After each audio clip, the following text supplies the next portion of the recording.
कई सारे लोगों के कमेंट्स भी आ रहे थे, लोग पूछ भी रहे थे कि सर इसमें कौन कौन अभ्यर्थी इस फॉर्म को भर सकता है, क्या क्वालिफिकेशन रहेगी, कैसे इसमें सिलेक्शन होता है। तो सभी पैरामीटर्स के बारे में दोस्तों आज हम बात करेंगे।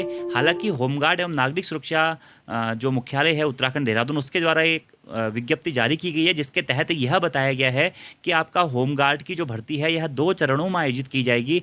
तो इस भर्ती से संबंधित जो जो भी प्रावधान है, जैसे कि इसकी उम्र सीमा क्या रहेगी, क्वालिफिकेशन क्या रहती है, कौन कौन अभ्यर्थी इस फॉर्म को भर सकते हैं, इसमें फिजिकल कितने मार्क्स का होता है, रिटन एग्जाम कितने मार्क्स का होता है, किस फिजिक सिलेक्शन किस आधार पर होता है, क्या क्या मानक होते हैं सिलेक्शन के, तो उन सभी मानकों के ऊपर दोस्तों आज की इस वीडियो में हम बात करने वाले हैं। वीडियो पसंद आती है तो वीडियो को लाइक जरूर कीजिएगा, कमेंट जरूर कीजिएगा, अपने दोस्तों के साथ में भी वीडियो को जरूर शेयर कीजिए। आपके कोई सवाल हो तो आप कमेंट बॉक्स में भी पूछ सकते हैं। तो सबसे पहले देखिए दोस्तों, लेटर है 2 अप्रैल 2026 का। यहाँ पर साफ साफ दिखा गया है, कृपया उत्तराखंड राज्य के अंतर्गत होमगार्ड स्वयं सेवकों के स्वीकृत नियतन के सापेक्ष कंपनी या प्लाटूनों में सीधी भर्ती के रिक्त पदों पर शासनादेश संख्या इतना दिनांक 26/7/2023, ये शासनादेश भी दोस्तों मैं आपको दिखाऊंगा, द्वारा निर्धारित भर्ती प्रक्रिया के अनुरूप जनपदवार सीधी भर्ती आयोजित की जानी है। तो होमगार्ड की भर्ती आयोजित की जानी है, इस विज्ञापन के अनुरूप करनी है। इसी विज्ञापन में दोस्तों सारे क्राइटेरियाज दिए गए हैं कि कैसे आपका सिलेक्शन होगा।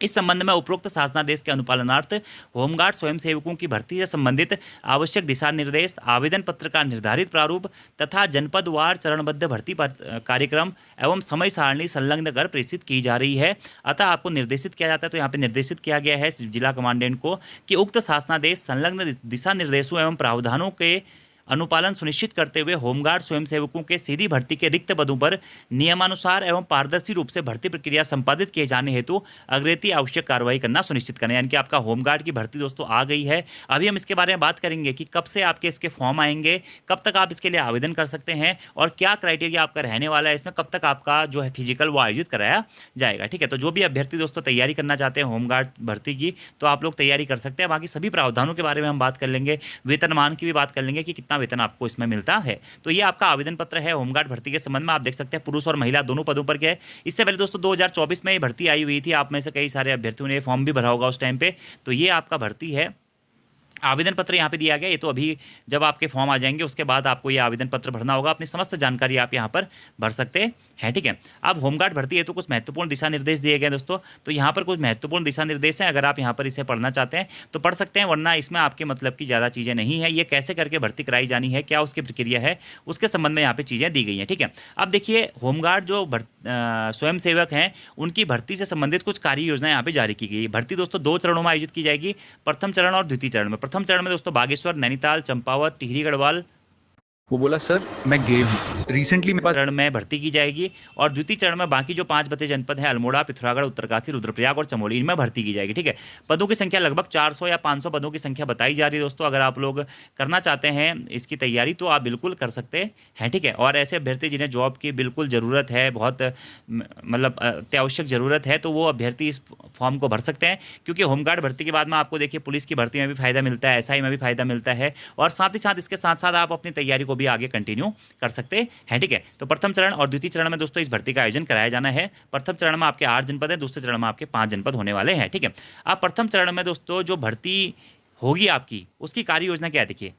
सबसे पहले है प्रस्तावित तिथि 4 अप्रैल से लेकर के 15 अप्रैल के मध्य में दोस्तों रिक्त पदों के सापेक्ष आरक्षण रोस्टर तैयार करेंगे जिला होमगार्ड वाले, कि रिक्त जो पद हैं उनमें आरक्षण, यानी कि जनरल की कितनी सीटें होंगी, एससी की कितनी होंगी, एसटी की कितनी होंगी, ओबीसी की कितनी होंगी, महिलाओं की कितनी होंगी, इस टाइप से। ठीक है, उसके बाद में दोस्तों आपका जो प्रथम चरण हेतु भर्ती विज्ञापन प्रकाशित होगा वो होगा 16 अप्रैल 2026 से लेकर के 22 अप्रैल 2026 के मध्य में। तो प्रथम चरण की भर्ती हेतु विज्ञापन प्रकाशित तब होगा। ठीक है, तो विज्ञापन कब प्रकाशित होगा, तो आप ये मान के चलिए कि 22 अप्रैल से पहले पहले आपका इनके विज्ञापन प्रस्तावित हो जाएंगे या जारी हो जाएंगे, जो 8 जनपदों की भर्ती है प्रथम चरण के दौरान। ठीक है, उसके बाद में आवेदन फॉर्म भरने की आपकी अंतिम तिथि दोस्तों कब होगी, वो होगी 13 मई 2026 को। जो प्रथम चरण के 8 जनपद हैं इनके फॉर्म भरने की अंतिम तिथि होगी। ठीक है, उसके बाद प्रथम चरण वाले जनपद में शारीरिक दक्षता परीक्षा या नापतोल का प्रारंभ कब से होगा, तो 20 मई 2026 से आपका इसका फिजिकल स्टार्ट हो जाएगा। फिजिकल में क्या क्या होगा वो चीज़ें मैं आपको बताऊंगा, कैसे आपका इस भर्ती में फाइनल सिलेक्शन होता है उसके बारे में भी हम बात करेंगे। ठीक है, बाकी द्वितीय चरण वाले जनपदों में भर्ती प्रक्रिया संबंधित तिथियां और आवश्यक निर्देश पृथक रूप से निर्गत किए जाएंगे। तो यहाँ पे प्रथम चरण में जो आपकी भर्तियां होनी है बागेश्वर, नैनीताल, चंपावत, टिहरी गढ़वाल, देहरादून, हरिद्वार, पौड़ी गढ़वाल और उधमसिंह नगर में, तो इसके लिए दोस्तों आप 16 अप्रैल से 22 अप्रैल के मध्य में इसमें विज्ञापन प्रकाशित किया जाएगा। 13 मई को इसमें आपकी अंतिम तिथि होगी फॉर्म भरने की, भर के भेजने भेजने की, और 20 मई से दोस्तों आपके इसके फिजिकल भी प्रारंभ हो जाएंगे।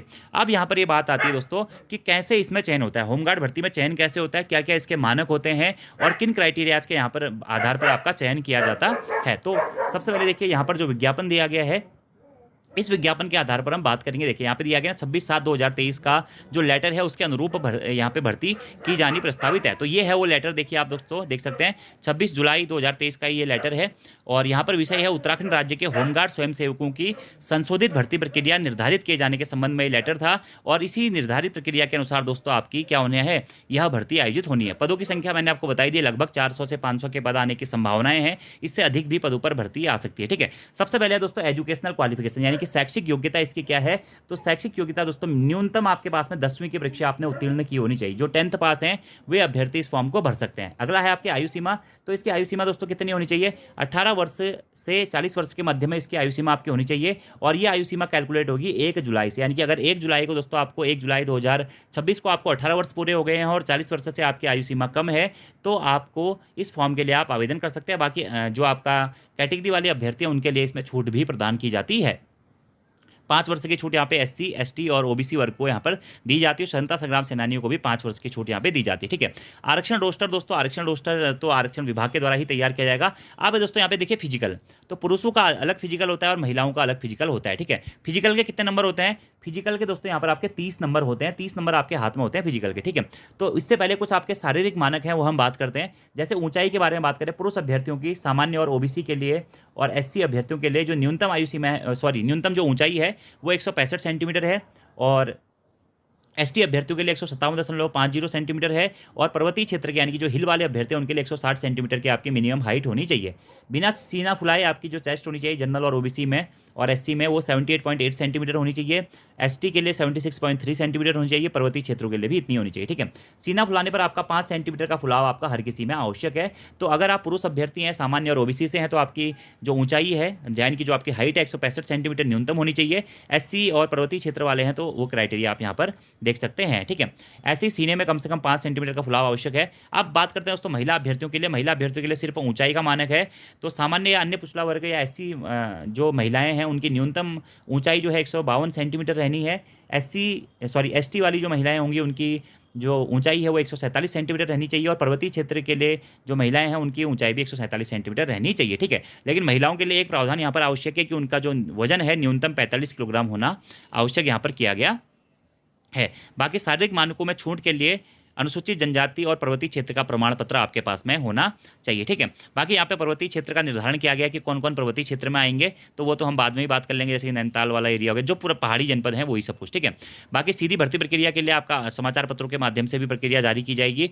चयन समिति में कौन कौन होंगे वो यहाँ पर दिया गया, जो हमारे काम की बात नहीं है। ठीक है, अब देखिए शारीरिक दक्षता परीक्षा के बारे में हम बात करते हैं कि कौन कौन सी शारीरिक दक्षता होगी और कितने मार्क्स का होगा। देखिए 30 नंबर का आपका फिजिकल होता है, पुरुषों का हो गया और महिलाओं का हो गया। ठीक है, अब जो पुरुष अभ्यर्थी हैं उनकी दौड़ होती है दोस्तों, रनिंग होती है आपकी 2 किलोमीटर की। ठीक है, और 10 नंबर आपके होते हैं इसमें। अगर आप 6 मिनट तक 2 किलोमीटर दौड़ लेते हैं तो आपको 10 नंबर पूरे मिल जाते हैं, और 6 मिनट से 7 मिनट के बीच में दौड़ते हैं तो 9 नंबर मिलते हैं। 7 से 8 मिनट के बीच में दौड़ते हैं तो 8 नंबर मिलते हैं। 8 से 9 मिनट के बीच में दौड़ते हैं तो 7 नंबर मिलते हैं, और 9 से 10 मिनट के बीच में दौड़ते हैं तो आपको 5 नंबर यहाँ पर मिल जाते हैं। तो दौड़ और चाल के कितने नंबर हो गए, 10 नंबर हो गए। 6 मिनट में पूरा कर देंगे तो आपको 10 नंबर मिलेंगे, और न्यूनतम 10 मिनट में पूरा करेंगे तो आपको 5 नंबर मिलेंगे। ठीक है, दूसरा आपका क्रिकेट बॉल थ्रो, जो कि ये भी 10 नंबर का आपका होगा। अगर आप 70 मीटर फेंक देंगे बॉल थ्रो तो यहाँ पर आपको पूरे 10 नंबर मिल जाएंगे, और 50 मीटर फेंकेंगे तो आपको 5 नंबर मिलेंगे।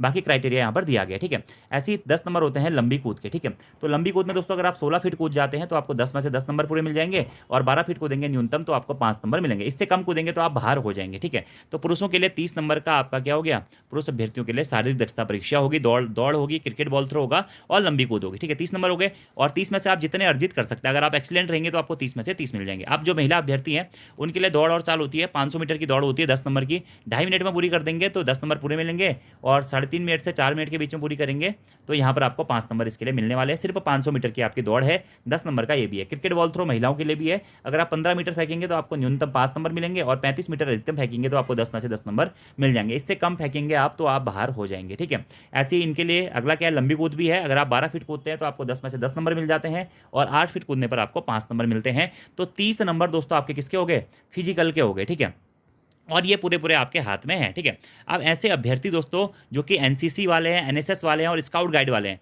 तो उनके लिए भी यहाँ पर मार्क्स होते हैं। जो एनसीसी वाले हैं, एनएसएस वाले हैं और स्काउट गाइड होते हैं, उनको 3 नंबर मिलेंगे। एनसीसी सी प्रमाण पत्र वाले अभ्यर्थियों को यहाँ पे 5 नंबर मिलने वाले हैं और होमगार्ड के अवैतनिक और वेतनिक सेवानिवृत्त या कार्यरत सदस्यों के पुत्र, यानी कि जो जिनके माता-पिता पहले होमगार्ड में थे या पुत्र या पत्नी जिनकी थी, तो उनको 5 नंबर यहाँ पे मिलने वाले हैं। तो ये भी आपके नंबर जो होते हैं ऐड होंगे आपके रिजल्ट में, ठीक है? इसके अलावा दोस्तों शैक्षिक योग्यता, अगर आप हाई स्कूल हैं आपको तो सिर्फ 8 नंबर आपको मिलेंगे। अगर आप इंटरमीडिएट हैं तो आपको 9 नंबर मिल जाएंगे और अगर आपने ग्रेजुएशन किया हुआ है तो आपको यहाँ पर 10 नंबर मिलेंगे, ठीक है? ये भी आपका एक क्राइटेरिया होता है। खेलकूद के भी दोस्तों यहाँ पर अंक होते हैं।